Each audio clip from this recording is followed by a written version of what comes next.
हराएर पैसा यो अब दही दिने हात दही कहाँ छ अर्घ दिनलाई दही खोइ ल हातमा लिने ल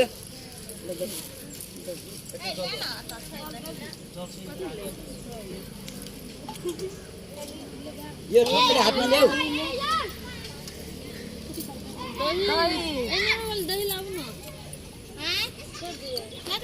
यस्तोमा पर्छ है दही यस्तो अनि यसरी त्यहाँ कुनामा दिन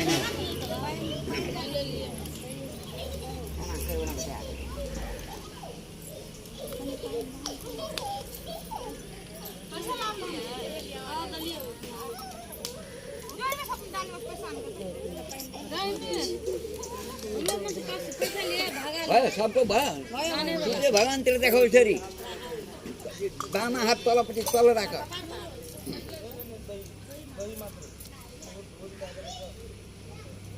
दायाँ हात तल राख है हात दाहिने हातमा तल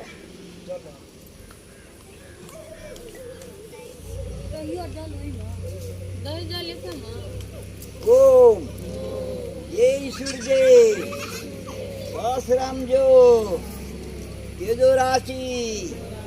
जगतपते अन्नपूर्णा पैना भक्त हर दिवाकर ओम सूर्यार्घम दध्यात्रि नमः कुण्डमा देऊ गोबरमा भित्र पानी लिने तीर्थम तीर्थम उठेर है तीर्थम जलम समर्पयामि नमस्करोमि नमः पानी पनि देऊ अब सूर्य भगवानलाई कसले ढोक्छौ त यसरी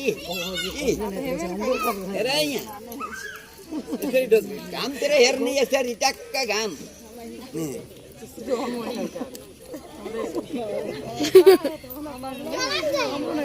अरे काट्न के आनङ्गा ढुकाले नि दुनु हातेर घामतिर हेर्यौ मैले भने अब त्यसपछिबाट के गर्नुपर्छ भनेदेखि कुण्डमा यसो गर्नुपर्छ चारवटा गाईका थुन बनाउनु पर्यो यसरी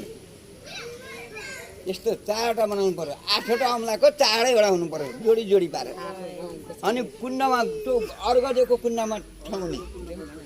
अमलाले अर्घस्य रूपमुद्रायां देवायां प्रकृतां कामस्नां गर्न के गर्नु परिपूर्णमस्तु डोब्देऊ सरस्मान् सम्पूजे नमस्करोमि नमः अक्षताले फुल पूजा गरिदेऊ हामीले सबै काम गरेको बाधा पर्न नआओस् है भनेर भन्नु हातमा अक्षता देऊ अनि गरी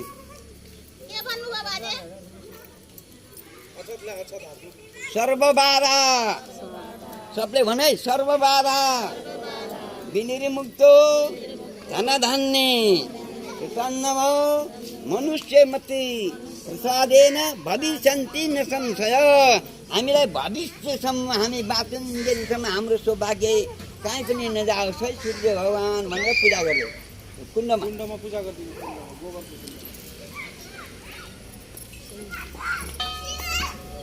त्यो पवित्र खोल्ने उसको पवित्र निकाल्ने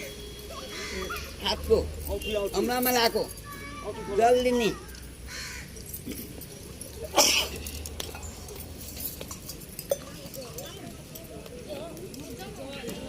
ल्याऊ हातमा ल्याऊ पानी ल्याऊ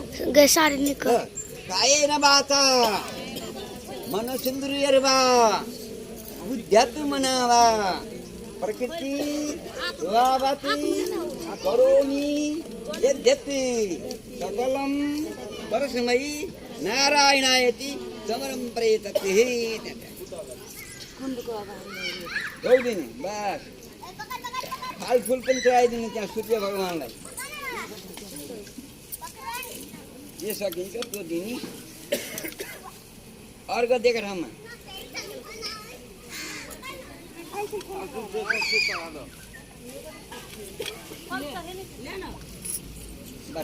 अब बोलाएको छैन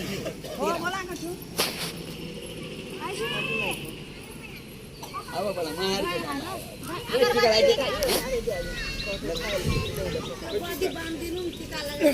बरु लाउँदै आइज न धागो पनि रक्षा पनि धागो धागो आफ्नो आफ्नो धागा पनि आउने र हाँ पकड़ रनु हाम्रो लाम की